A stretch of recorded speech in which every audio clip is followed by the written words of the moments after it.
2014 याद है न, सुशील मोदी ने कहा। 2009 भूल गए क्या, नीतीश कुमार ने कहा।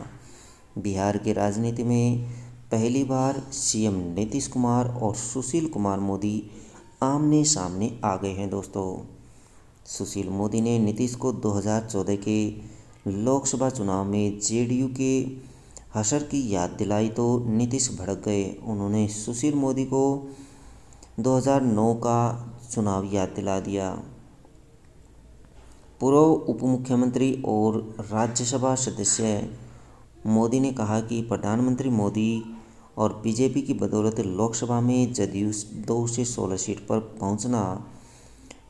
पहुंचा, वरना राजद की तरह वह 2019 में सदन का मुंह भी नहीं देख पाता। सत्ता के अहंकार में नीतीश इस हकीकत को भुलाना चाहते हैं।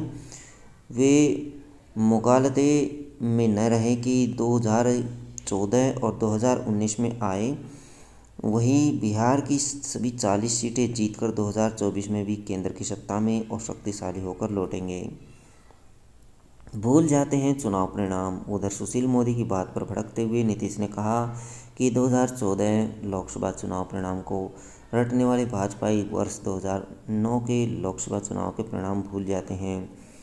ये वही चुनाव था जब जदयू 25 लोकसभा सीटों पर चुनाव लड़ रहा था और तब भाजपा केवल 15 सीटों पर चुनाव लड़ रही थी। उनको भी याद होगा, जदयू ने 25 सीटों पर चुनाव लड़कर 22 सीटों पर जीत हासिल की थी। तब भाजपा 15 सीटों पर चुनाव लड़कर 12 लोकसभा सीटें ही जीत पाई थी। इस बार पता चलेगा कि जब जदयू 40 में से 40 सीटें जीतेगी। बहुकोणीय हुआ तो 2014 का लोकसभा चुनाव, दरअसल 2014 का लोकसभा चुनाव बहुकोणीय हुआ था।